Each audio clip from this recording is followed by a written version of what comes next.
Winston Cup is $1 million win. No giving up, no giving in. $1 million win, Winston Cup. No giving in, never. Atlanta, 1990. Dale Earnhardt captured his 4th NASCAR Winston Cup championship by 26 points over Mark Martin. Victory Lane was the place to be, enjoying the rewards of being #1. But it was a short-lived celebration. Monday morning, all the teams were back in the shops, getting ready to test for the '91 season. You see, Daytona was only a couple of months away, and there was no time to lose. Coming up with a new design, moving faster on the same red line. Wonder if it's gonna be enough when you show your stuff. You wanna make history now. Sure, every race team is thinking the same, staying one step ahead of the game. Never really get the time to rest, 'cause to be the best, you can't slow up, no how.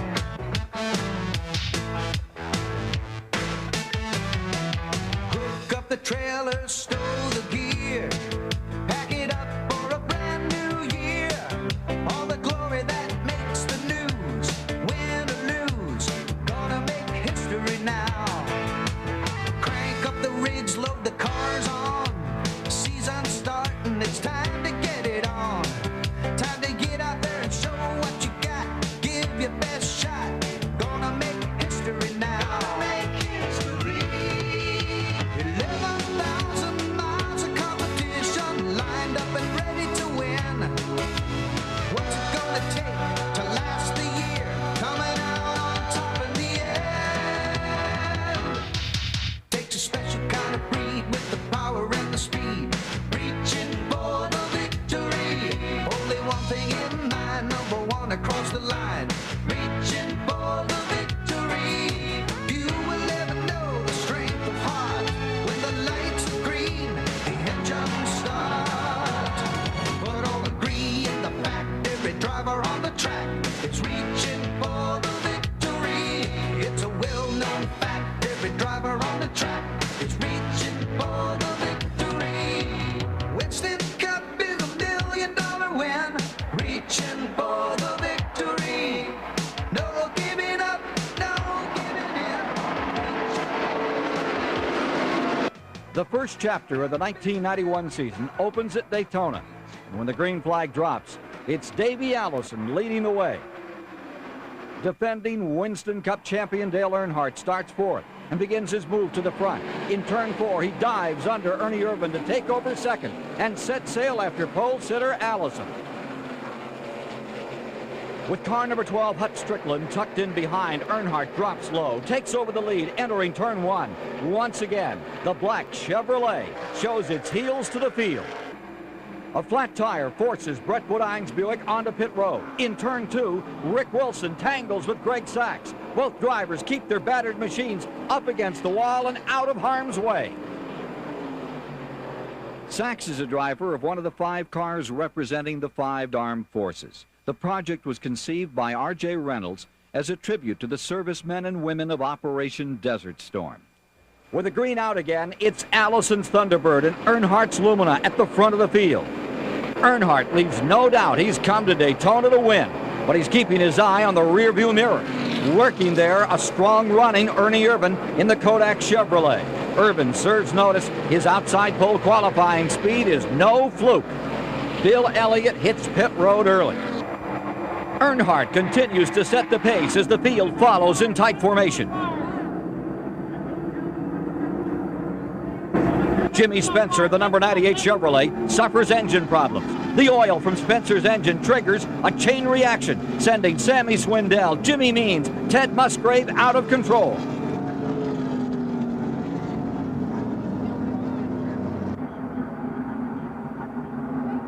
While the track's being cleared, the action turns to pit road. Wallace pulls out as Mark Martin begins to lead. He snaps the drive shaft.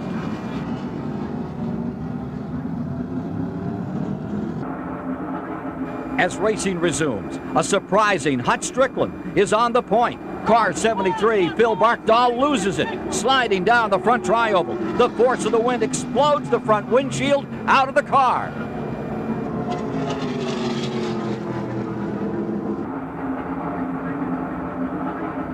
Kyle Petty, sporting the new mellow yellow colors, is the new leader. His Pontiac has been strong all day.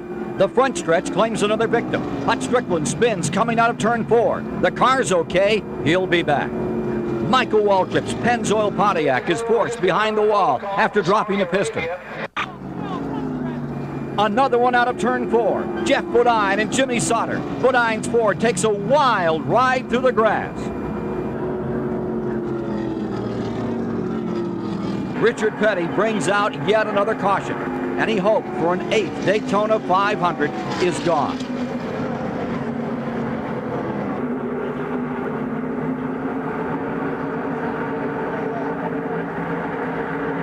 On the restart, it's Rusty Wallace showing the way. Tucked in right behind was the Chevys of Earnhardt and Irvin, but not for long. Kyle Petty takes advantage of the draft, moves up to 3rd as Wallace begins to fade. The field moves out of 4. Wallace is out of control. Rusty sideways, pull back, Scott, pull back, into the wall. Waltrip and Cope, Strickland and Gant, along with Wallace, have suddenly become also-rans in this year's 500.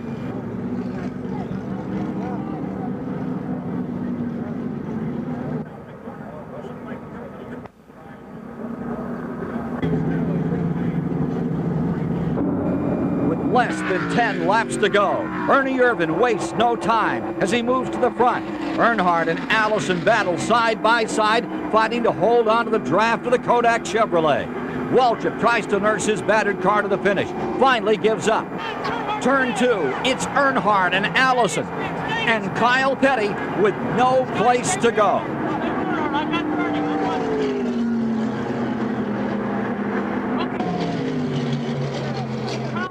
The 3 challengers limp back around.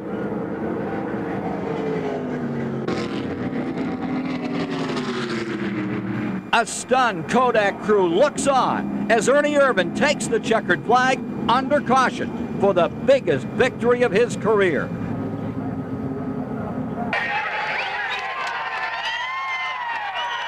Irvan wheels the Kodak machine into victory lane as the celebration continues.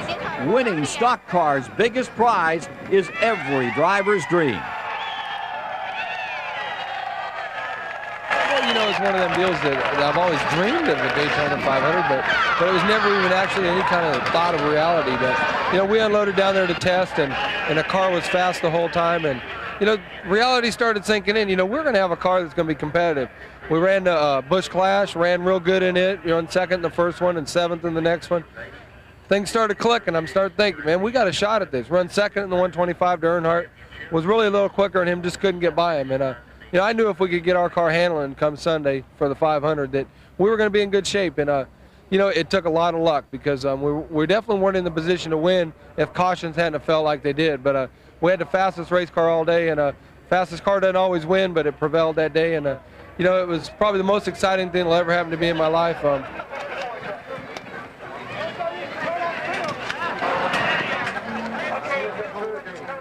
The top 5 finishers at Daytona set the positions in the Winston Cup point standings as the teams returned home from their 2-week stay in sunny Florida.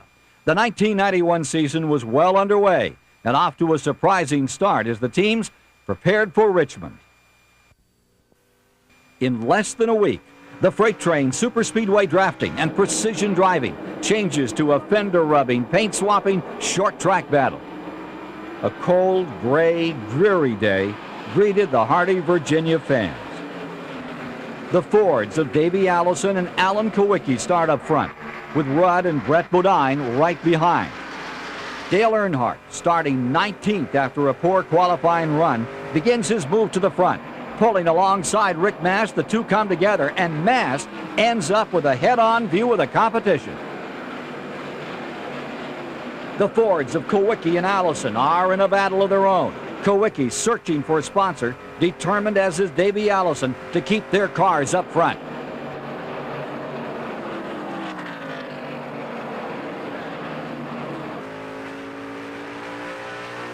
Jimmy Spencer spins on the back chute.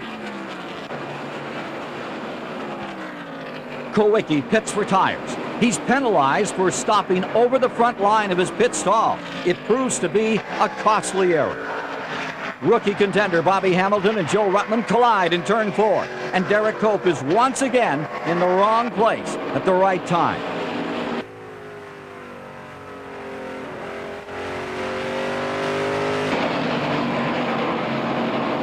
The race boils down to a two-car duel between Earnhardt and Rudd. Little did either know they were setting the stage for a year-long battle for the Winston Cup title.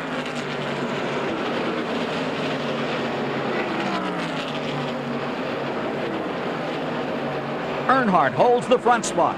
Rudd tries everything in the Tide Chevrolet to catch the leader. A nudge here, a push there. Rudd tries him high, then low. At the flag, it's Earnhardt, and the Good Wrench crew erupts in its first victory celebration of the year.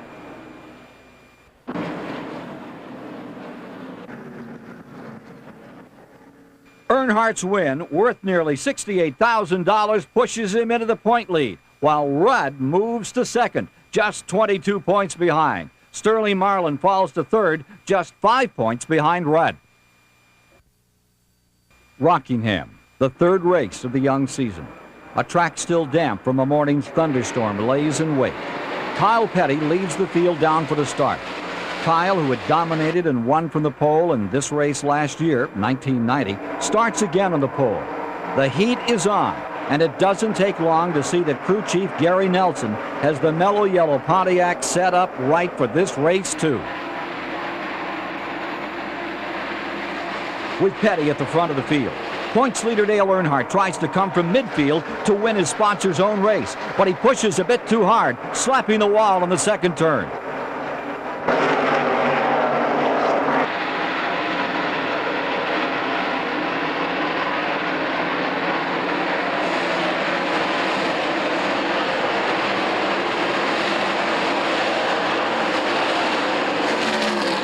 Terry Labonte and Jimmy Spencer bring out another caution after colliding.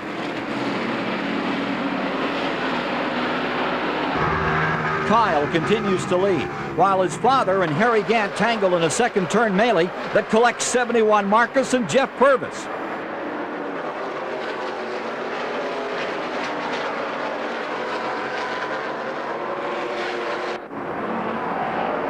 The spins continue.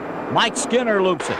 Joe Ruttman hits the wall, and Gant and Trickle get together on the backstretch. Rusty Wallace's day ends with engine failure. Davey Allison and Chad Little look like they're dirt tracking through turn 2. Kyle is relentless. He has to be. The pressure's really on. Owner Felix Abetis has promised a motorcycle to his crew chief and a boat to the crew. With an additional $68,400 in Unical bonus money staring him in the face, Petty doesn't look back. He heads for the checkered flag. And after the win, he talked about his team's recent domination of Rockingham. I don't know why. You know, it's hard to say. Like we talked in the press room yesterday, or the other day. It's just, if we don't run good anywhere else, we can come to Rockingham and run fairly decent. Eventually, it'll run out on us. It'll run out on Elliott at Michigan, and it'll run out on Earnhardt at Atlanta after a while. But it's just one of those deals where when we unload, we're pretty good, and hopefully it'll hold out a little bit longer. Kyle's Rockingham victory's worth over $131,000, while Schrader finishes second ahead of Harry Gant. Ricky Rudd's fourth place, coupled with Earnhardt's eighth, brought the Virginian to within just 4 points. Atlanta. And for a third straight race, the elements interfere.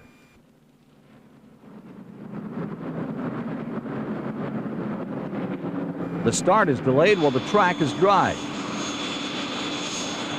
Alan Kowicki leads the field of the Sunday afternoon green with Brett Bodine alongside.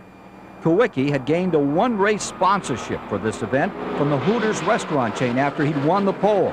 He's determined to run out in front.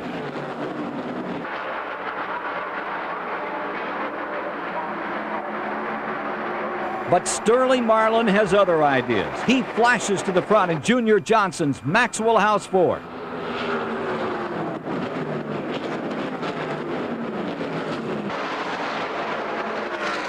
With Dave Marcus on pit road, the skies open up for another time.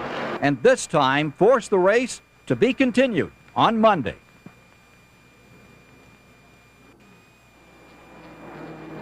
It is a gray but dry Monday as the field comes down for the start. After a series of stops, Ken Schrader and Mark Martin lead the field under the green, with Martin jumping out into the lead.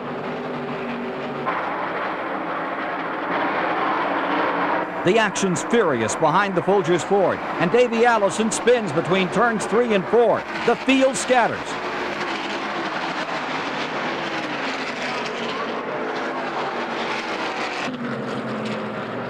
Kyle Petty finds the second turn wall, and Richard Petty sees his hopes go up in a plume of smoke.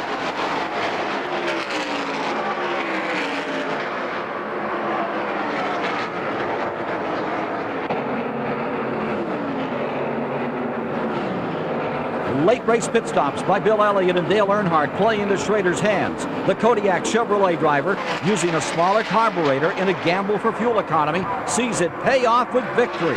Schrader beats Elliott to the line by just over 3 seconds. Schrader notches his first victory of the young season. Earnhardt's third place, coupled with Rudd's sixth place finish, saw the man in black build his lead to 24 points after the first 4 races of the season.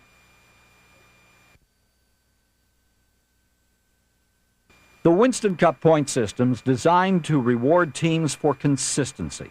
The top 5 positions drop in 5-point increments, while 6th through 10th are a 4-point drop per position. Positions 11 through 40 decrease in 3-point increments, and bonus points are awarded at each race as well, with every driver who leads a lap, either green or yellow, receiving 5 bonus points. The driver leading the most laps in a single race also receives a 5-point bonus. After the rain and gloom of the previous 3 races, the Winston Cup teams moved to Darlington, South Carolina, the oldest stock car superspeedway in the country. With azaleas and dogwood in full bloom and the sunlight reflecting and glistening off paint schemes, it was a time to make drivers and crew chiefs alike smile and be of good heart. They needed to be, for soon they were to tackle the track that's known as Too Tough to Tame. Junior Johnson's cars, with Jeff Bodine and Sterling Marlin, made it in Ingle Hollow, North Carolina 1-2 at the start line.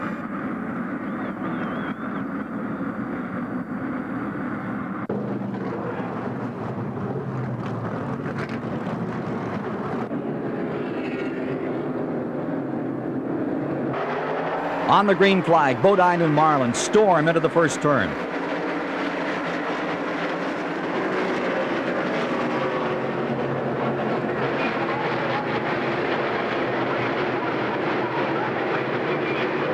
Marlin, the 1983 Rookie of the Year, takes over the lead down the back chute. Son of former Winston Cup great Cuckoo Marlin, Sterling's been close to victory for the last 5 years, but has, as yet, been unable to capture that first Winston Cup win. But the Maxwell House Ford's looking strong today. Lake Speed is the first casualty. Then Alan Kowicki spins off the 4th turn wall.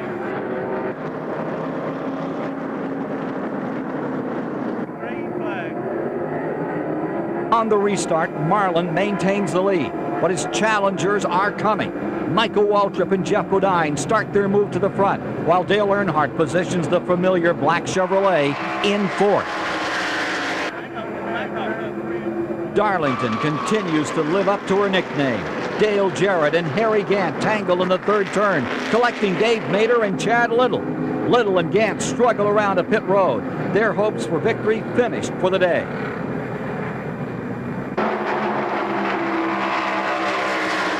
At the front, it's Marlin in the lead, but Michael Waltrip is determined to show his Pennzoil Pontiac strength as he takes the lead going into turn 3.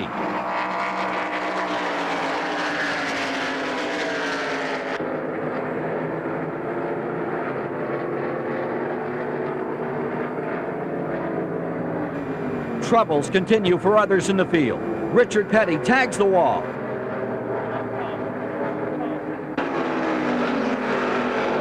Then Kenny Schrader slams the 3rd turn wall when he cuts a tire right in front of Earnhardt and Wallace. Alan Kowicki spins again, and Derek Cope loses another engine. Earnhardt, usually one of the most dominant forces at Darlington, detonates the engine in his Good Wrench Chevrolet, a rare sight on the Winston Cup trail. With his first Winston Cup victory in sight, Michael Waltrip makes his final pit stop, but a broken air wrench puts him too far behind to win. Ricky Rudd, playing the same waiting game as Ken Schrader did 2 weeks before at Atlanta, uses fuel mileage to ease to his first victory of the season and the first of his career at Darlington.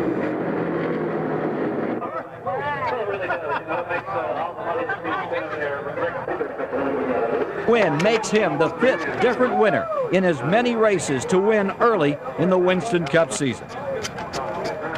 The victory's worth more than $60,000. Coupled with Earnhardt's 29th place finish with engine failure, it pushes the Virginian Ricky Rudd into an 80-point lead over Earnhardt in the Winston Cup point battle. Ernie Irvan, Ken Schrader, Sterling Marlin complete the top 5, with only 12 points separating the 3 combatants. The high banks of the Bristol half-mile track promise for fans and drivers alike what they savor most: action. Rusty Wallace jumps from his pole position, but the fun behind him just about to start. Dick Trickle and Michael Waltrip spin.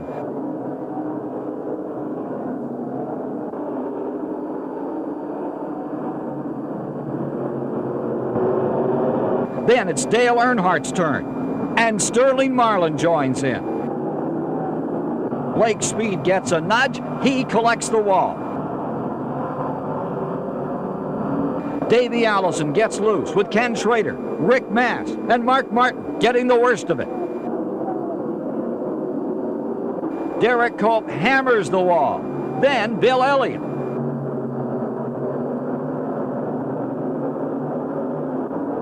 It's Jeff Bodine's turn.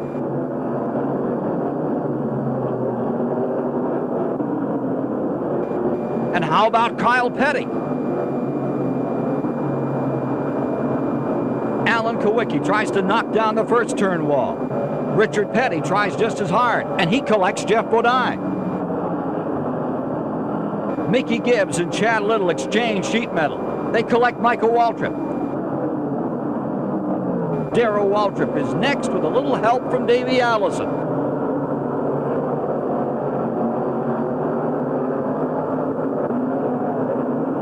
And Sterling Marlin caves in the rear of his Ford with a big hit in the first turn. Again in 1991, weather delayed competition. And when the action on the track resumed, they went right back at it again. Mickey Gibbs slid into the wall. Ken Schrader tagged the 4th turn, then the inside retaining wall. A frustrated Schrader climbed from his machine. The Kodiak Chevrolet driver showed just what he thought of the way his day had gone, and he wasn't at a loss for words. We crashed big time in the outside wall and big time the inside wall, and I got out. I was mad, and I had to walk across the roof to get out of the car, or to get on the other side of the pit wall. And I started to walk across the roof, and here's this brand new car, nice and shiny, just the roof. The rest of it's destroyed, and it done tried to kill me. So I just started to walk across it, and I thought about it, and I just tried to beat it up a little bit before I got off it. So I just wanted to pay it back a little bit. When the race winds down, there are 2 survivors. Rusty Wallace and Ernie Irvan left to battle for the lead, and the 2 give the full house a stand-up-and-cheer run for the finish. Swapping paint out of turn 4, Rusty Wallace becomes the 6th different winner in as many races, notching the first win for his new team, owned by himself, Don Miller, and Roger Penske. Irvan's 2nd place helped him pull into 2nd in the Winston Cup point standings, 23 points ahead of Dale Earnhardt. Martinsville, Virginia. After Darrell Waltrip had beaten Dale Earnhardt at North Wilkesboro, North Carolina, to record his first win as a car owner, the tour moved to the gem-like Martinsville, Virginia half-mile track. Pole sitter Mark Martin's Folgers Ford gave a little wiggle in the 2nd turn, and Harry Gant jumps to the lead, brings the field back to the flag.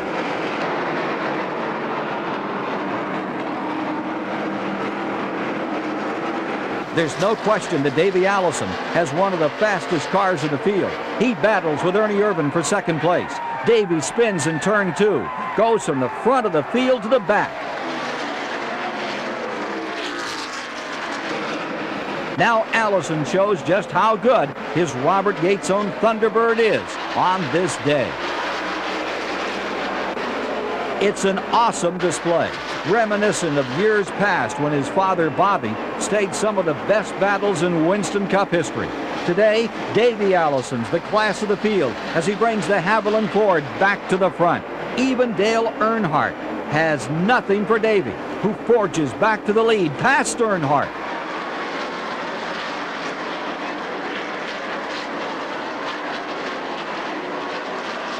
Despite the performance, this is not to be Davey's day.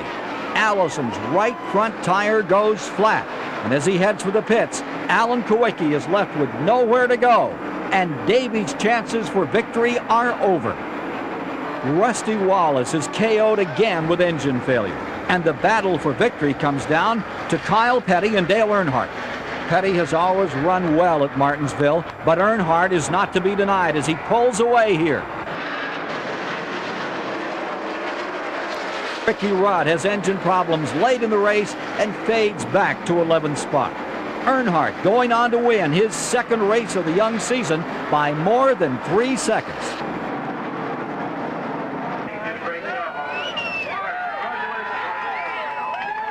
With trophy in hand, Earnhardt celebrates another short track victory.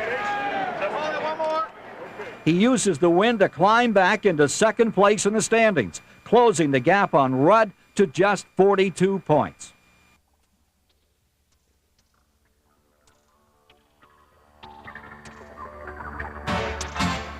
Talladega. There can be no place less exciting than a racetrack when it rains. And during the first third of the season, competitors and fans alike had ample time to sit around and think about the whims of Mother Nature. At some tracks, it would be a whimsical fine mist, or a short shower that would disrupt activity. At Talladega, it was a full-scale monsoon. The race finally started Monday morning after a huge thunder and lightning storm ended Sunday's activities early. The Winston 500, second round of the Winston Cup bonus, and Ernie Irvan's Daytona 500 win had already qualified him for the program. A victory here would mean he would have to win only one more of the 2 remaining races in that 4-race series to win an additional $1 million bonus. Irvan's Kodak Chevrolet is strong, leading from the pole. Talladega is the fastest of the superspeedways, and drafting plays a crucial role in final results. The high-speed freight trains are an incredible spectacle as 3,500-pound race cars travel the length of a football field a second, racing inches apart. Trust in your fellow driver's ability here is critical. A slip here at these speeds can leave half the field with nowhere to go.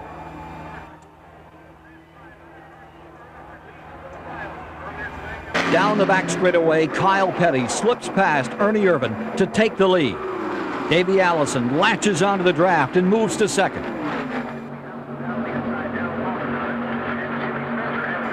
Richard Petty slaps the wall, and Larry Pearson spins trying to avoid him.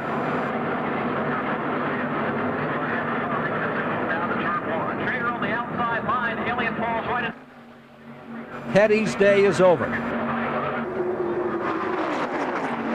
Back under green, Earnhardt and Irvan team up to pass race leader Ricky Rudd. Rudd seems to be slowing as Davey Allison, Kyle, and Hutch Strickland move by.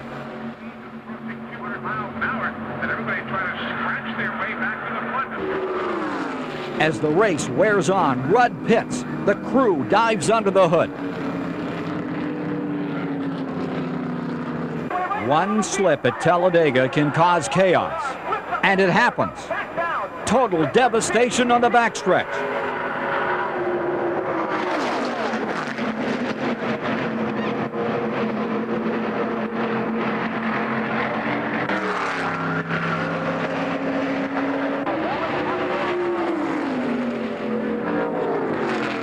The hopes of drivers like Davey Allison, Buddy Baker, Ernie Irvan, Alan Kowicki, Brett Bodine, and others are over for the day in one of the largest crashes in Talladega history.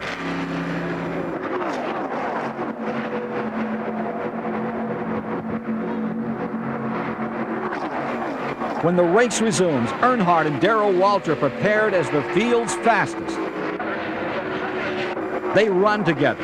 They pit together. Both drivers can go the distance. They're ready for a typical Talladega showdown. But both Earnhardt and Waltrip are firing blanks today. They're ambushed by the KG veteran Harry Gant, drafting teammate Rick Mast through the last 100 miles in an economy run that's about to pay off. He moves through the tri-oval to the start-finish line, takes the checkered flag, while Waltrip edges Earnhardt for second. Frustration was apparent in the Goodwrench pit, while Gant celebrated, became the second to qualify for the Winston Million. Earnhardt's third-place finish, combined with Rudd's 13th place finish, eased the defending Winston Cup champion Dale Earnhardt back into the point lead after the first third of the season had become history. As part of its celebration of 20 years of association with Winston Cup racing, R.J. Reynolds used the Winston All-Star Weekend to share part of stock car racing's heritage with a new generation of race fans. There are two things you can count on when you bring the pioneers of the sport together: big smiles and some of the best stories you'll ever hear. Shenanigans? No, Ty and Lund was the guy who pulled shenanigans. Like at Macon, Georgia, before the race starts, he handcuffed me to the fence. I mean, you're serious? Oh yeah, oh yeah. A lot of people remember that. He absolutely handcuffed me to the fence, and I couldn't get in the car. And finally, some fan come over, had a key, and unlocked me. So like an idiot, I start running from my car, and put my helmet on. And my God, I got full of water. Ty and Lund filled my helmet up with water. He filled it. See? Oh yeah. Then one race at Daytona. I don't know if you remember this now. Joe Weatherly stole all the keys. So we used to have keys in our cars in them days. He stole all the keys. All the keys. Joe. You're kidding. All the keys. And nobody could start their cars. He was the only one. Part of the Legends' activities included an exhibition race before the Winston. And no matter how long it's been since these guys buckled into a race car, there was a special sparkle in their eyes when they got behind the wheel. For these men, it was a step back into time. And for the rest of us, it was one of those magical moments in sport. Charlotte Motor Speedway had built a replica of the old Bowman Gray Stadium right on the front straightaway. The original track, located in Winston-Salem, North Carolina, is where many of these legends got their start. The exhibition race turned out to be no exhibition. Driver after driver tried to move to the front. The years dropped away. For one sweet moment, there's nothing but the race and the chance to beat their peers. Junior Johnson gets a little pushy, and Junior Johnson's crew chief, Tim Brewer, loves it. Tim Flock and Little Bud Moore, number 29, renew acquaintances. Gil Castles, he takes a 360-degree look at Charlotte. Then it's Flock and Junior Johnson going at it again.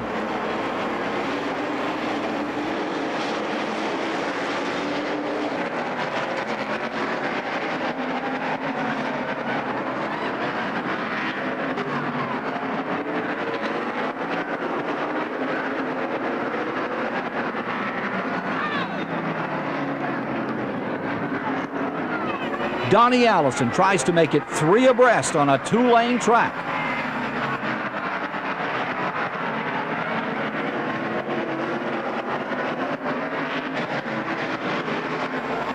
Childress loses it and collects Richard Brooks.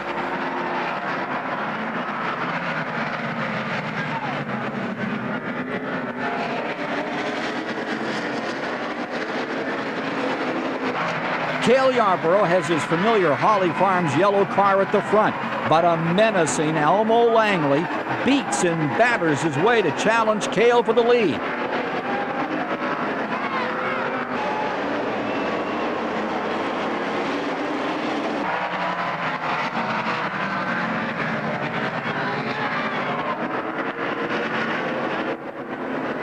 And finally, on the last corner, Langley gives Cale one last nudge and beats the 3-time champion to the line to win the Race of Legends.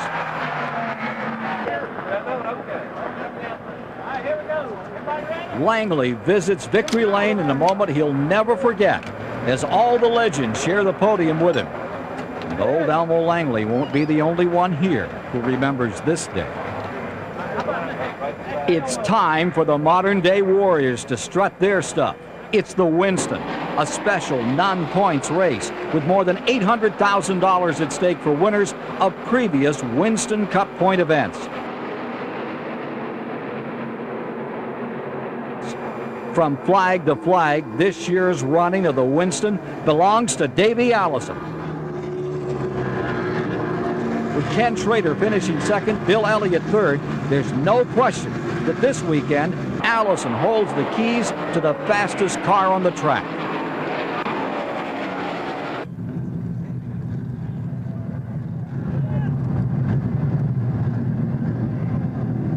He wins the pole, leads every lap in the 2 segments of the race, sweeping all the bonus money, pocketing $325,000. First of all, to win the Winston the way we did is just unbelievable. You know, I watched Dale Earnhardt do it last year, and we're the only other person that's ever done it, so that kind of puts us in a pretty elite class, I think. And you know, then to come back the next week and win the Coca-Cola 600, which is one of the most prestigious races on the circuit, that was a tremendous accomplishment too. Definitely the highest paying 2 weeks I've ever been involved in.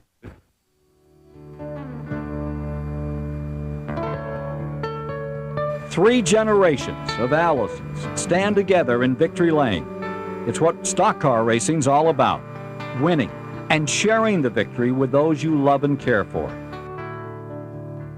Tough way to make a living. 29 weekends a year on the road, the crew becoming your family, the fans your closest friends. The men who compete for the NASCAR Winston Cup are a very special breed.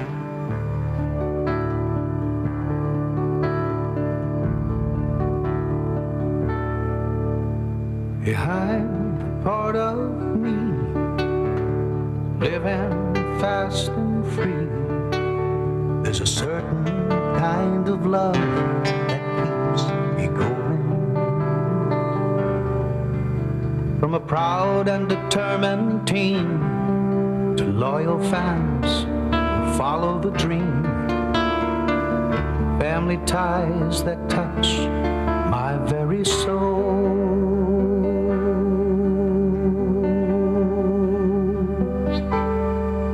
It's my way to challenge fate, this relentless road I take, where the story of my life must unfold. Reaching out before me, it calls to victory. Whenever racing wheels begin to roll,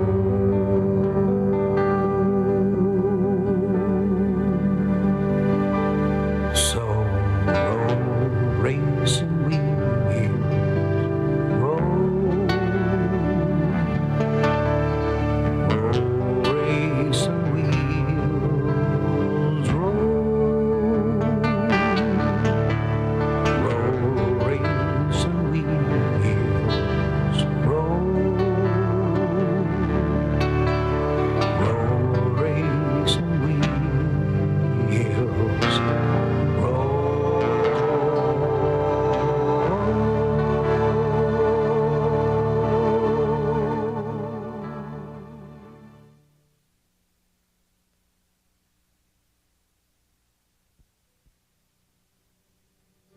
After Davy's Charlotte victories, the Winston Cup Tour went border to border, with Ken Schrader winning at Dover and Allison returning to victory lane at Sears Point. At Pocono, Darrell Waltrip scores his second victory. When the series moves to the Irish Hills of Michigan, Davey Allison returns to his winning ways. Derek Cope loses another engine. Jeff Bodine's Ford, it expires. And Brother Brett's day, that's over early too. Richard Petty also retires early in the going. In the end, it's Allison back in victory lane, beating fellow Alabama gang member Hutch Strickland and Mark Martin. In the span of 6 weeks, Davey Allison has won 4 times including the Winston. Little does he know it will be 13 more races until he celebrates again. In mid-June, Davey Allison had made himself a contender for the Winston Cup Championship. Despite his lack of victories, Dale Earnhardt has used consistent finishes in the 6 weeks to build his lead to 138 points over Ricky Rudd. Many of the teams use the Pepsi 400 at Daytona Beach in July as a holiday mini vacation for their families. But the race also marks the halfway point of the season, and teams and drivers and car owners realize that half their chances for victory are now gone. When the green flag falls on the Pepsi 400, the holiday's over. And at the speeds these cars are traveling, the slightest miscue can lead to problems, as Lake Speed finds out.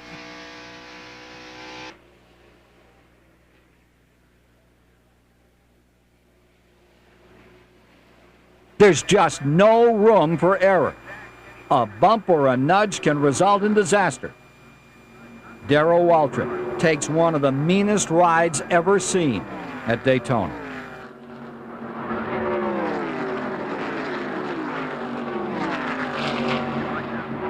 The day after this wreck, Darrell was walking on the beach in New England preparing for the next race.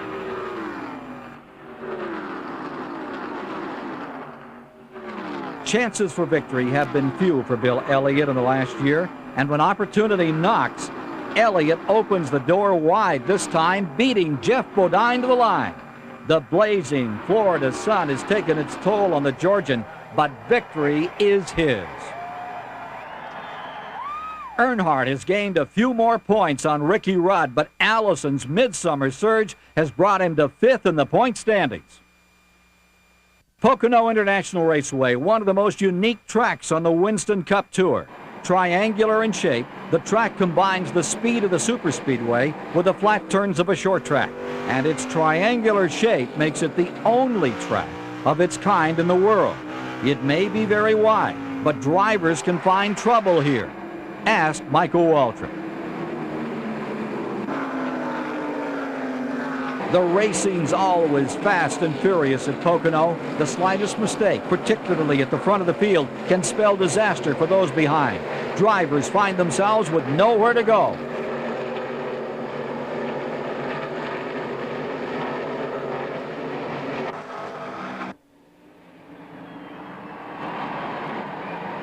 Waltrip is out while Earnhardt manages to limp back for repairs.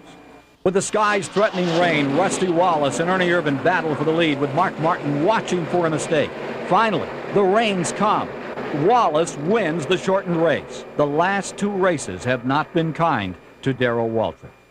If you want to look at a turning point in our season, it was certainly that race. You know, we're sitting there and we're looking like we got a shot at winning the thing, and car's running great, and the next thing you know, I'm upside down, darn near kill myself, and it took a lot out of me. It hurt. It was so unexpected. What really added insult to injury was 2 weeks later we go to Pocono where we had just won. We're running well, and we're out there doing our thing and have a major crash, and if I don't end up in that stupid thing. So those 2 races in a row really hurt the team. It hurt my confidence as a driver. It hurt the team's confidence as a team because those things are not supposed to happen to us. With Wallace winning his 2nd race of the year and Earnhardt and Rudd wiped out in the big wreck, Earnhardt continues to lead the Winston Cup standings by 140 points. The teams move on to the 2nd race at Talladega, the Sears Die Hard 500. One of the least publicized aspects of a Winston Cup driver's life is the amount of time he gives to charitable causes. And at Talladega this year, it didn't take long for a group of Ronald McDonald kids to collect autographs from many of the tour's leading drivers.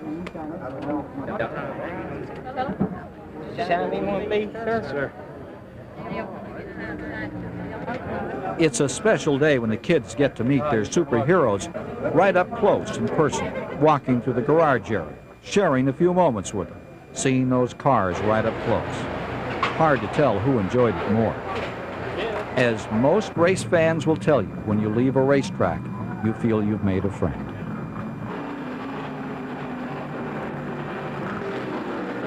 The 1991 Die Hard 500. It would be one of the most exciting races in Winston Cup history. Mark Martin and Dale Earnhardt to set the early pace. It's that old cliche, like a squadron of fighters flying in tight formation. And it's like that old feeling of the hair standing on the back of your neck as they fly at over 200 miles an hour into the backstretch at Talladega.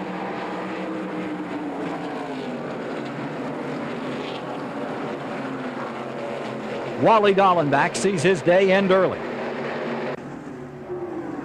Ernie Irvan and Rick Wilson, along with Terry Labonte and others, spin in the first turn.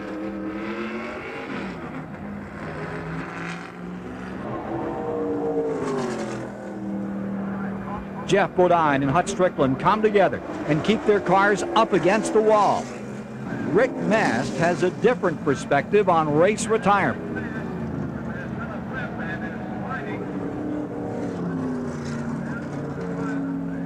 At the end, it's Earnhardt's lone Chevrolet left to hold off the challenging Fords. Out of turn 4, it's Elliott looking for a way around Earnhardt. He gets a wheel under Earnhardt, but he can't quite do it. And Earnhardt scores his 3rd win of the year. The Goodwrench crew's ecstatic. This is a win Earnhardt could look back on later and say was a key to his title hopes. And this win was just a little extra special. I enjoyed the race from the standpoint of we raced so many of the other manufacturers' cars, and it felt like if I may say so, the Ford guys were ganging up on us as one little Chevrolet Jim Goodwrench car, and to beat all those guys and to have that Jim Goodwrench Chevrolet in Victory Lane was great down there. Earnhardt's win boosted his point margin to 160 over Ricky Rudd as the teams headed for the stretch run to the title. Next stop, Watkins Glen. The Glen is more than just a road course in upstate New York. It is one of the most famous race circuits in the world. Victory here as important as one at Daytona, Indianapolis, Monaco, or Le Mans. The Glen this year also signals the beginning of a grueling 9-race, 9-week enduro that sorts out pretenders from contenders for this year's Winston Cup. Winding up and down hills overlooking the New York wine country, the track leaves little room for error, as pole sitter Terry Labonte finds out.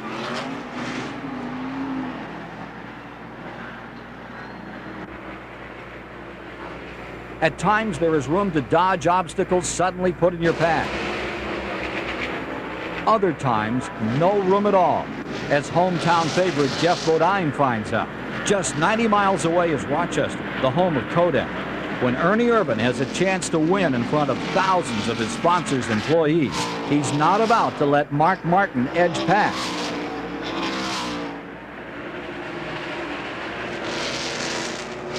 Irvan gives his Kodak teammates their second opportunity to dance on pit road in 1991.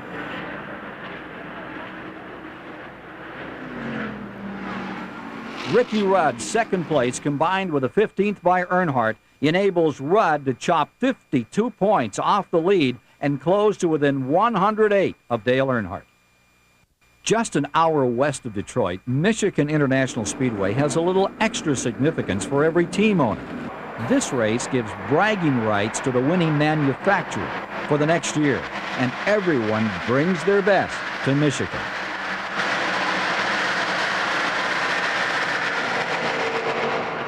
Early in the race, Dale Earnhardt shreds a tire, damages his Goodwrench Chevrolet. With championship-winning poise and precision, his crew goes to work.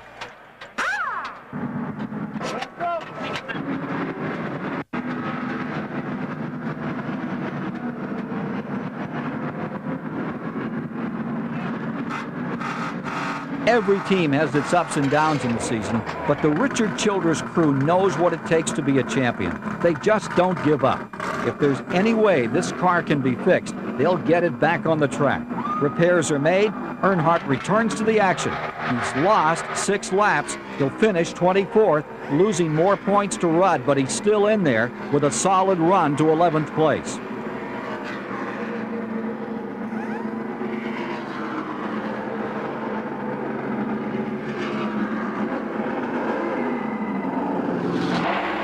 The drama reaching its climax. Davey Allison and Dale Jarrett locked in battle, side by side. The white flag is out. Every sold-out seat is empty. 21 on the inside, 28 on the outside, side by side. NASCAR racing at its best. Through 3 and 4, neither driver backing off. Down the front straightaway. Checkers out. Jarrett wins his first Winston Cup race, a photo finish. A win that brought back memories for the Wood brothers, the winningest team in Michigan history.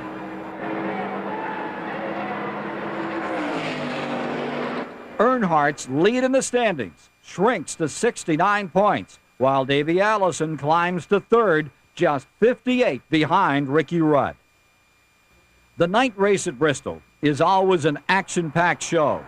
And with a full moon overhead, ah yes indeed, a harbinger of things to come. The Bristol Bud 500 is underway, and it didn't take long for the fun to begin. Richard Petty spins. Davey Allison out of shape.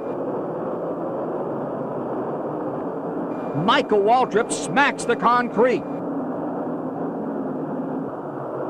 Kyle Petty leaves his mark on the Bristol wall. Jeff Bodine loses it.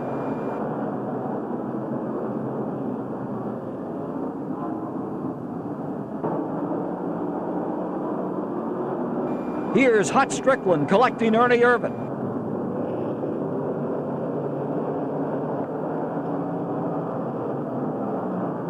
Bill Elliott spins and nails the wall, and Harry Gant joins them. The white flag falls on a battered Alan Kowicki, number 7. Mark Martin is running second, looking for an opening. Kowicki hasn't scored a victory this year, and he's not about to let Martin get by. Out of 4, Martin drops slow, but he can't do it. Kowicki wins the Bud 500. It's a victory that will play a major role in his plans for the '92 season. It was a good win for us, and it helped. It was just that time of the year when we were trying to find out who was going to sponsor his team for next year, and I think it got the Hooters people even more enthused about NASCAR racing, and they realized how many people were really watching it and really into it, and consequently we ended up signing with them for the next 3 years. So I'd say that it came at a really important time for us.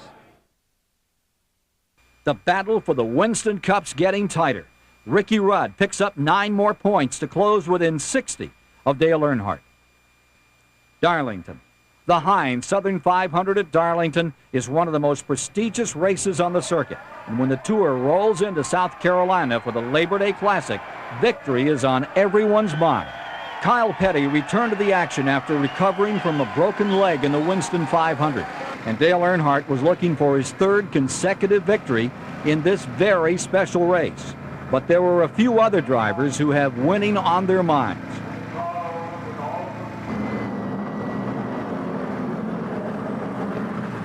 The September Darlington race also marks the induction ceremonies for the National Motorsports Press Association Hall of Fame. And this year's inductee was one most worthy of the honor. David Pearson, the Silver Fox from Spartanburg, South Carolina, won more Winston Cup races than any other driver except Richard Petty. And who will ever forget that classic duel in the Daytona 500 when Petty and Pearson raced for the checkered flag?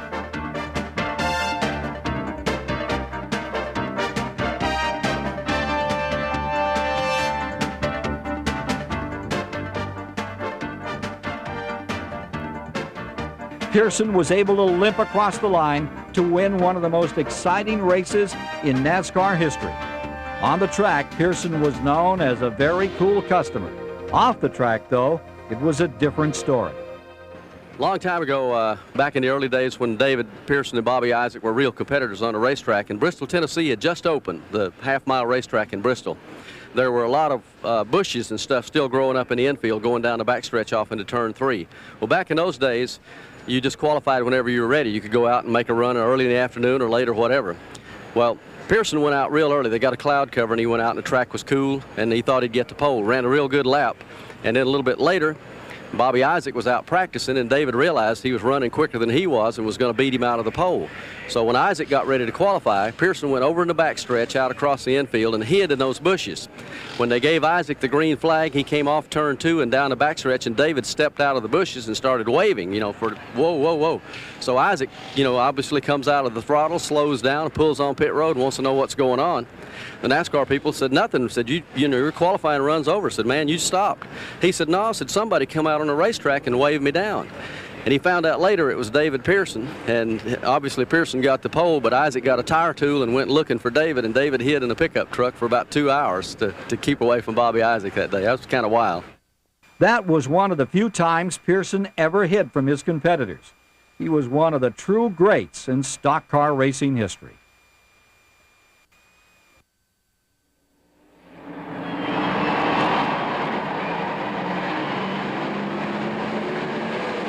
When the green flag flew on the Southern 500, pole sitter Davey Allison jumped to the lead. It's become a familiar sight in the '91 season. The black 28 leading the way, but Darlington soon starts exacting its toll. Chad Little spins. Randy Baker follows suit. Michael Waltrip spins off the 4th turn. Morgan Shepherd and Brett Bodine take their turn. Rusty Wallace loses his engine. Allison and Harry Gant are staging their own battle for the top spot. Side by side, Gant takes the lead going to turn 1, but Davey dives low, regains the number 1 spot. As they exit turn 2, Brett Bodine spins again.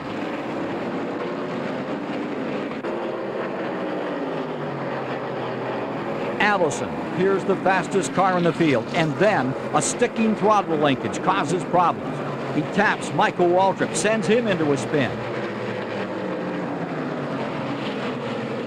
Alan Kowicki blows, and Allison gives up the lead, headed for pit road. His linkage problem will cost him 4 laps. The Pennzoil team works on Michael's machine. Harry Gant's Oldsmobile has been performing flawlessly all day. He heads for the checkered flag and victory in the Southern 500. The win gives Gant another victory to go with that Winston 500 title and earns him the $100,000 consolation prize in the Winston Million bonus program. Dale Earnhardt and Ricky Rudd struggled at Darlington. Earnhardt gained 29 points to have a lead of 89 as the teams packed up and head for the next stop, Richmond, Virginia. For the first time, the lights were on at Richmond, and it was Saturday night racing for the second time in 2 weeks. Richmond's always been an action track on the circuit, and since Paul Sawyer rebuilt the facility into a mini superspeedway back in 1988, nothing's changed.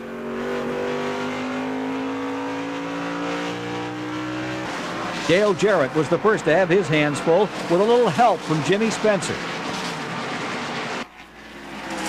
And the battle rages on with Ernie Irvin, Alan Kowicki, Harry Gant, Morgan Shepherd all spinning. The race wears on and finds Dale Earnhardt, who captured the spring race here in Richmond, 2 laps down and out of contention.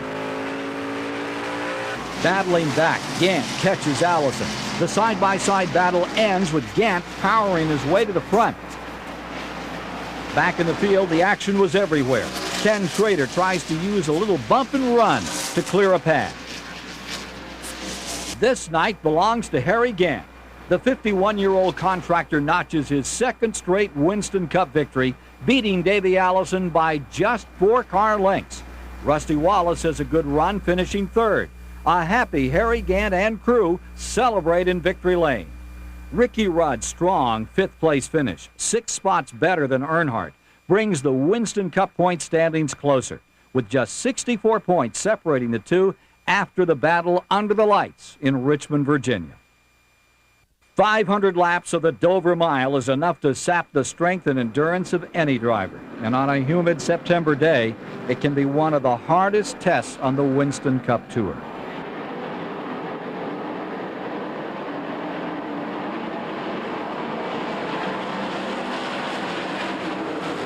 With Alan Kowicki on the pole, Davey Allison jumps to an early lead on this mile oval and soon shows his heels to the field. The Robert Yates crew has performed wonders with the 28 Ford all season. It's been a factor in just about every event they've run. Andy Belmont was the first to retire. Mark Martin cut a tire in turn 2 and slams the wall, bringing out the yellow flag. The body shop's going to be a busy place in the Roush garages next week.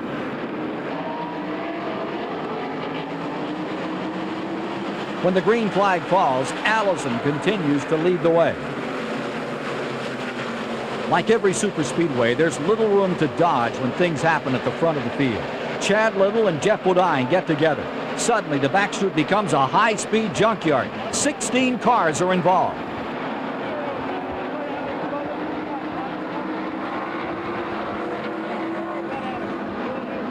The day's over for spring Dover winner Ken Schrader, among others.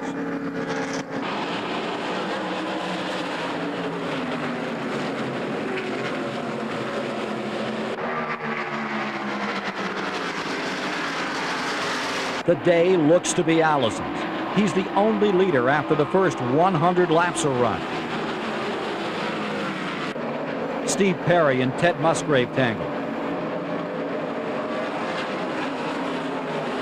Allison's domination suddenly ends. The engine fails.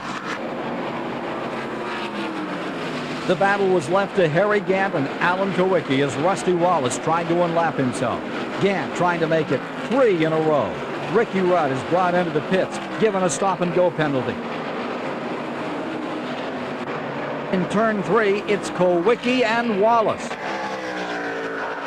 Caught in the aftermath is Winston Cup point leader Dale Earnhardt. The wreck gives Gant a lap lead on the field. Earnhardt heads to the pits for repairs, and his talented pit crew falls to the task. Jimmy Spencer hammers the first turn wall.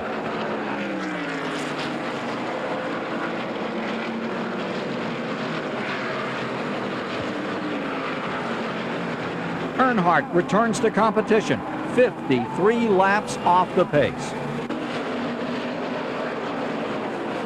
Gant cruises home to a 3rd consecutive victory. And after Jeff Bodine edges Morgan Shepherd for 2nd place, Gant explains the reasons for his 3-race surge. Yeah, it ain't definitely me. I'm not doing anything different. It's just the car's better, the motor's better, you know, and the crew's been super. So that's and we all get along good. Everything just harmony's good at our shop. So I think that's the main thing. Gant collects $67,000 for his victory. Earnhardt's bid for the championship is narrowed to just 46 points as the teams pack up for Martinsville, Virginia. Wandering midst banners and buttons proclaiming life begins at 51, Harry Gant wondered what all the fuss was about. So what if he had the chance to tie the modern-day record of 4 straight Winston Cup victories? There's no masking the determination in his eyes or those of his fellow competitors. They want victory too.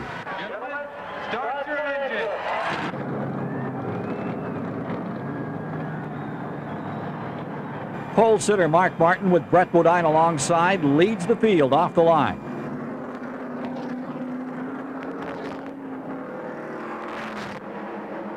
Out of turn 4, the green flag's out and the Goodies 500's underway. Everyone knows that the flat half mile at Martinsville will take its toll before the day is done. With a pack so tightly bunched, there's little room to maneuver on this Sunday afternoon. Martin takes the early lead in the Folgers Ford and gets a friendly nudge from Brett Bodine.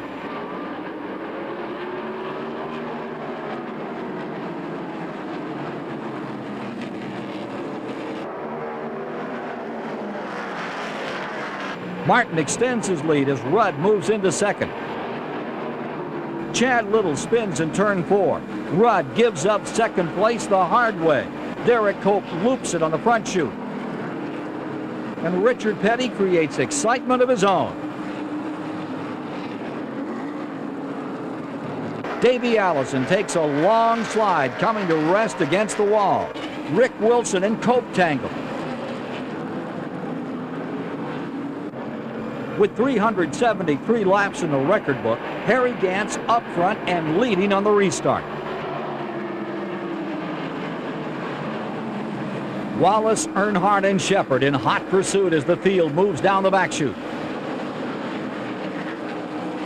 Wallace dives under Gant going into 3. Gant spins. Wallace and Cope with nowhere to go end up against the wall.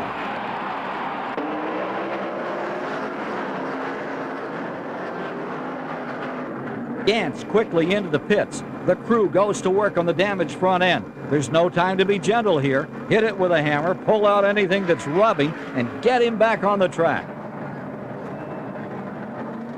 He's out, and he doesn't even lose a lap.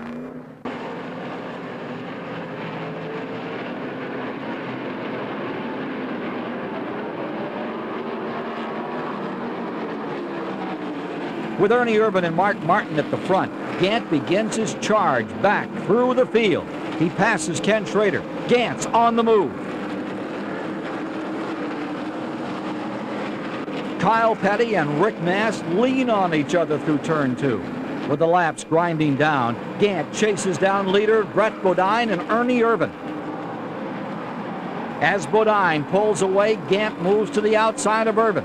In turn 3, Gant finally disposes of the Kodak car and closes in on Brett Bodine. They're side by side, but Brett refuses to fade. He gives Gant a healthy tap as they enter turn 1.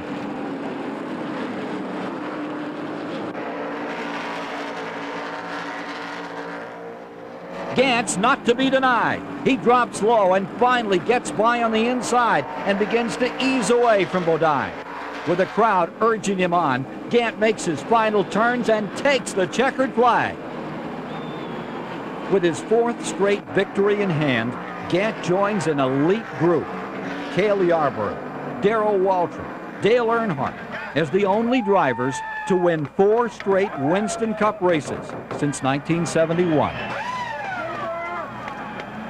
Point leader Earnhardt finished 3rd, picked up 23 points on Ricky Rudd to lead by 59 with just 5 races remaining in the season. It's on to North Wilkesboro. Could Harry Gant make his competitors go 0 for September? North Wilkesboro had that familiar look as the green and white Oldsmobile ruled the field. He led 350 of the 400 laps. Suddenly, with laps running out, the brakes began to fail on the Skoal Bandit. It opened the door for Earnhardt. Just when Gant was looking through the crack at 5 consecutive wins, Harry and Dale are now battling side by side, but there's no way Gant can hold off the charging Earnhardt as his brakes disappear. The crowd's on their feet. The Goodwrench machine takes the white flag. One more lap. Earnhardt will put an end to one of the most popular win streaks in recent NASCAR history. He'll also put the brakes on a personal 2-month, 7-race dry spell, something the Richard Childress crew is not used to. Despite the end of the winning streak, easygoing, handsome Harry was excited with his team's performance. Great there, but you know, it's probably surprised you, but the most satisfying one I think was North Wilkesboro. Even though we lost the race and lost the Unical money, but I was just so tickled with the way that car performed in North Wilkesboro. I think I was still happy at the end of the race. Earnhardt's victory was crucial. Suddenly, he was 112 points ahead with just 4 races to go. That championship look was back in his eyes. The Mellow Yellow 500 at Charlotte has always played a pivotal role in the Winston Cup title chase. This year's event expected to be no different. The Charlotte race took shape early with Mark Martin and Davey Allison leading the field away from the line.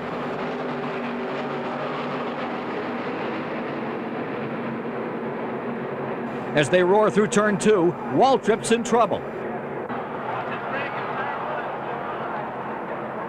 As the cars scatter, Dave Marcus also spins.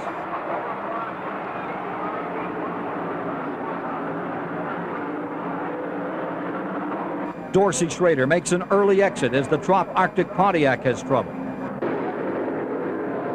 Mike Potter has an engine erupt. There's a brief oil fire, but the onboard fire extinguishers take care of that problem.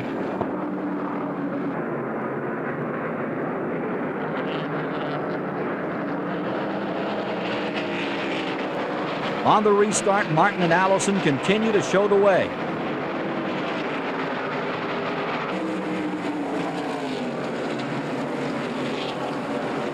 As the cars move through two, Richard Petty and Sterling Marlin spin.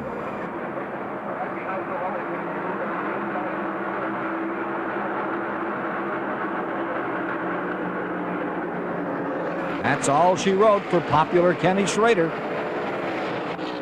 Kerry Teague spins in turn 4, and a strong running Ernie Urban can't quite get by. He takes out the whole right side of his Kodak machine.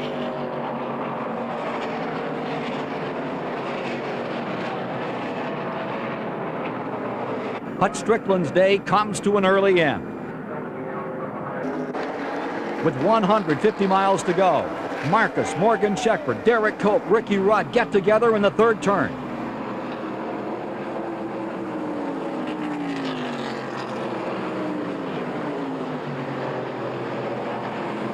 Rudd heads for the garage.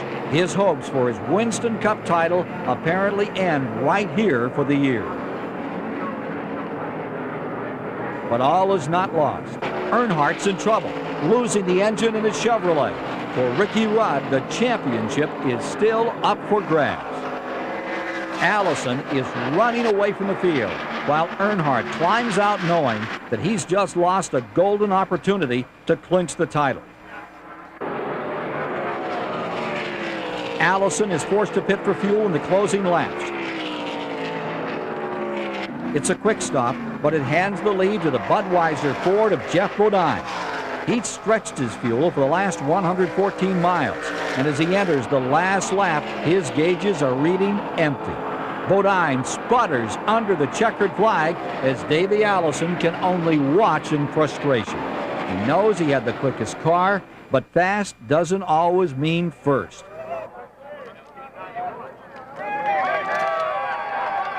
The victory is sweet for Bodine, who'll be leaving Junior Johnson at the end of the season.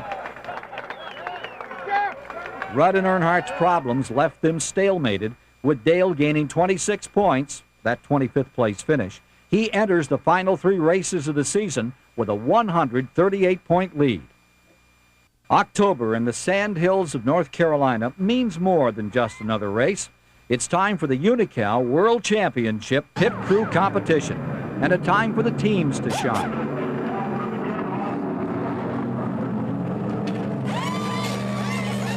They're spending the year behind the headlines. It's their moment in the sun, and each knows the slightest mistake will mean defeat. Loose lug nuts cost penalty points, and the winning stop must be perfect.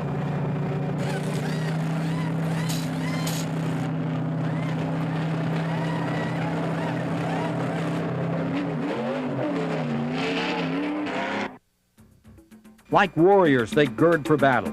The game faces are on. The desire for victory burns just as brightly in their eyes as in any driver's.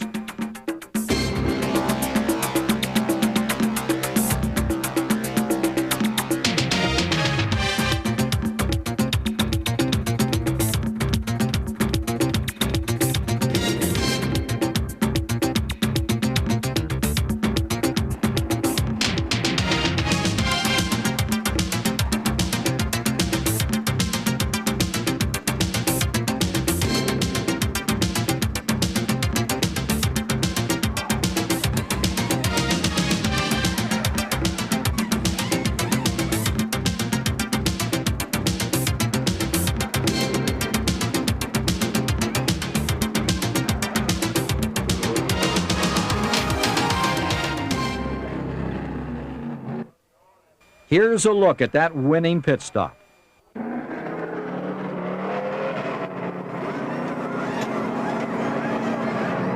In a year when Nolan Ryan tossed a no-hitter, Jimmy Connors electrified the U.S. Open tennis crowd, Harry Gant won 4 straight. It's only fitting that the world champion pit crew should be Bud Moore's team, the group that affectionately calls itself the Over-the-Hill Gang, setting a new world record of 22.565 seconds. That victory was also worth $8,600 to the crew. Now it's time to go back to work. Race day. Field pulls out for the start of the AC Delco 500. With just 3 races remaining, Ricky Rudd, who's starting 5th, has had the best season in his career, and he's challenged throughout the year for the championship. Well, I think a lot of work went into this. Everybody at Rick Hendrick's organization, they did a lot of reorganizing over the winter, and I think that's the major part why we've been a factor all year long in the points championship. And it's the kind of thing that's only going to get stronger as time goes on. We've got a good foundation to build on. There's a lot of different people responsible for this success, but it's also a lot of different people that haven't spent a lot of time working together. So you're up against a team like Richard Childress, Dale Earnhardt. Those guys have been working together 8-9 years. So I feel really happy about what we've been able to accomplish in a short period of time.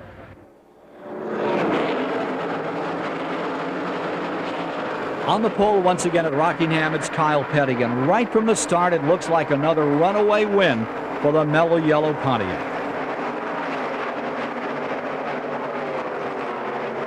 The Felix Abettes team seems to have discovered the secret to this mile oval. Kyle's running this race like a mirror image of the spring event when he captured the pole, the race, and the Unocal bonus. There's a spin in turn 2. It's Randy LaJoie.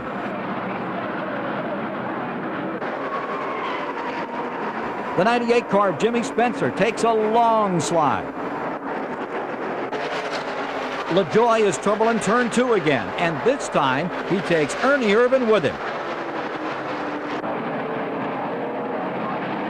The race comes down to a 2-car shootout between Davey Allison and Harry Gant.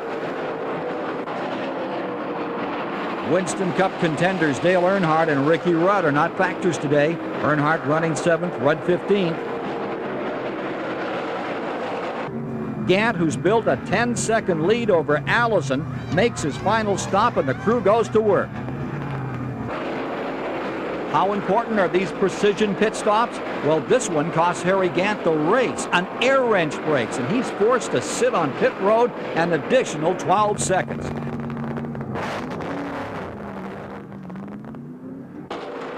Davey Allison streaks down the back chute into turn 3. Running 1 second behind is the 33 car of Harry Gant. There's just not enough laps left for him to catch Allison.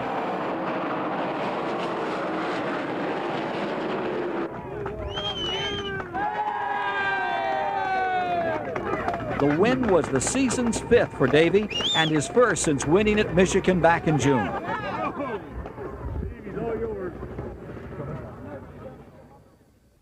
Earnhardt and Rudd now separated by 157 points. 2 races remaining as the teams leave the Carolinas for the final time in '91. The Desert Sun greets the Winston Cup teams as they roll off the line in Phoenix, Arizona. And for drivers and crews, the journey that began in February in Florida is nearing its end. A 5th Winston Cup is in sight for Dale Earnhardt and his Good Wrench crew, and the largest crowd in Phoenix history, 80,000 strong, are on hand to see if today is the day Dale Earnhardt can wrap up that championship. Jeff Woodine and Bill Elliott march the field under the green. Ricky Rudd and Davey Allison know that they have to depend on an Earnhardt misfortune to get back into the title chase. But Rudd also has a new worry. Allison's hot streak has brought him within 46 points of second place, while everyone's focused on Earnhardt and Rudd and their duel and talked about Harry Gant. Old Davey Allison has quietly snuck into contention. This 1-mile oval at Phoenix is one of the flattest tracks the Tour competes on, and it isn't long before it begins to exact a toll. Rookie contender Bobby Hamilton's the first to learn that Phoenix is not a forgiving track. Then Earnhardt nearly answers Rudd and Allison's prayers. He spins and brushes the wall. The damage, however, minor. Bill Schmidt smacks the second turn wall. And Stan Smith hammers the concrete in the first turn.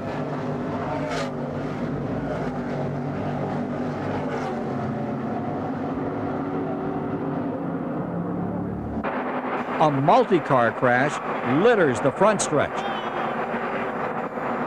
Gant, Marcus, Petty, McGriff, and Collins all come to rest against the inside retaining wall. Davey Allison has moved to the front of the pack again, showing the strength of his Haviland Ford. No matter what type of track, Whether it's the super speedways of Talladega in Michigan or the short tracks of Richmond and North Wilkesboro, North Carolina, Allison has been one of the strongest teams throughout the second half of the season. Michael Waltrip's hopes to win his first Winston Cup race disappear in this spin.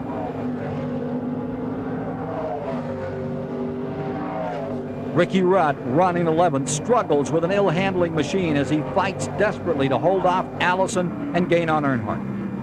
Davey Allison scores an impressive 11-second win over Darrell Waltrip and claims his 6th victory of the year, tying him with Harry Gant.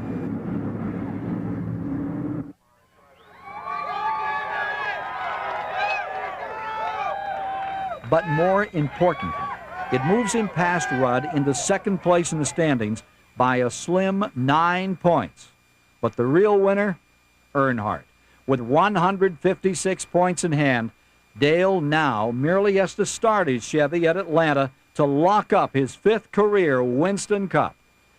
Atlanta, the end of the 10-month border-to-border chase for the Winston Cup is almost complete.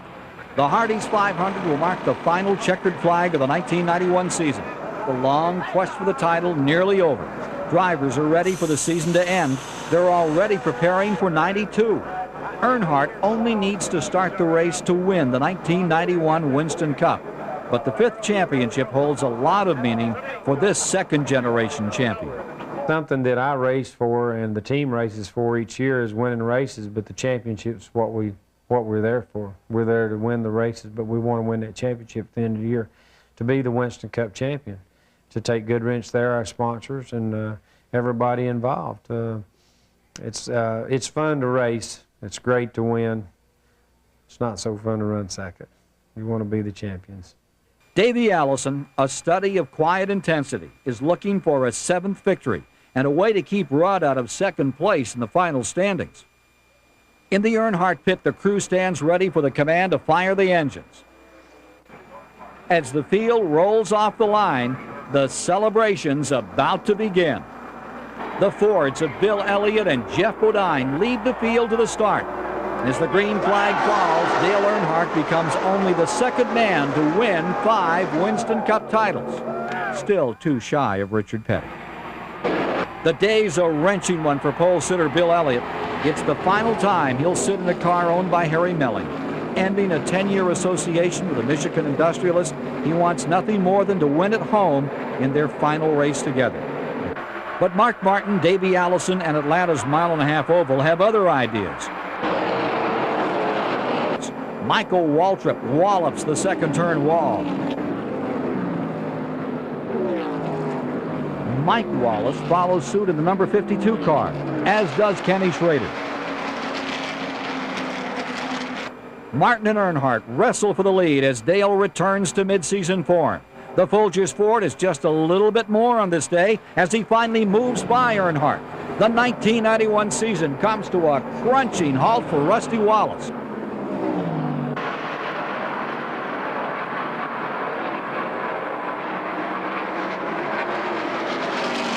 Allison's Ford is into the pits, goes behind the wall with a dead battery, takes the crew 7 laps to get him back out. Ricky Rudd, knowing Allison's problem, settles down and runs solidly all day. After leading 190 of the 328 laps, the Hardee's 500 belongs to Mark Martin, making him the 14th different winner in the 29-race season. While Martin heads for the finish, Earnhardt prepares to take his final lap of the year that's brought him his 5th Winston Cup title and the 4th in the last 6 years. Hard for the finish line. For all the stops at one last time. This is the big one, the longest lap. Proves the fact, going down in history now. Blood's pumping, adrenaline high. World champion comes roaring by. The checkered flag that says it all finally falls forever into history now. 11,000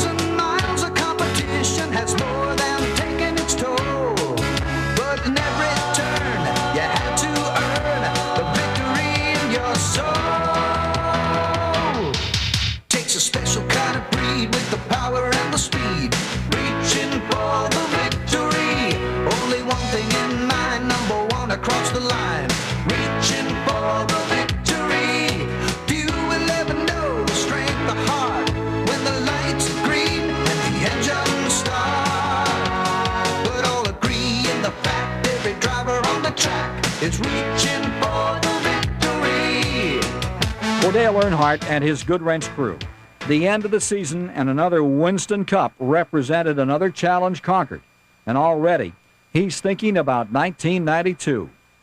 Well, we got our place in history right now if we quit today, but, you know, like I say, we got some more time, and we're going to, you know, this team don't want to give up. They don't want to quit. They want to work harder and try to win next year, and, you know, we want a three-peat, so, you know, the guys are going to be working hard to come back for 92 and win the Daytona 500 to start with. For Mark Martin, victory lane sweet after being so close so many times this year. And the $88,000 payday was a fine way to end 1991. Earnhardt's final championship margin was 195 points, and the dead battery cost Davey Allison second place to Ricky Rudd by a mere 4.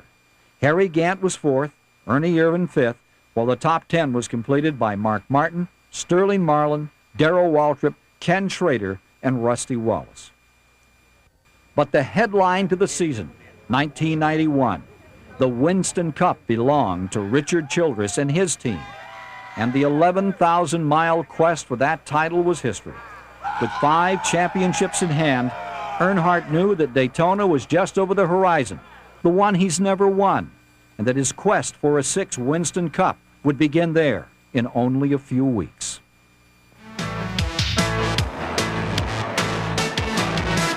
Photo finishes second place, stacking points up in every race. Beat the clock in and out of every row, always ready to go.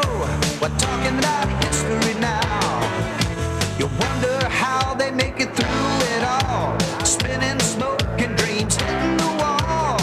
The lucky driver who walked away, know the price you pay. We're talking about history now. 11,000 miles of competition challenges the strongest will. But every lap, every mile is a true test of courage and skill. Takes a special kind of breed with the power and the speed, reaching for the victory. Only one thing in mind, number one across the line, reaching for the victory. Few will ever know the strength of heart when the lights are green, the engines start. But all agree in the fact every driver on the track is reaching for the victory. It's a well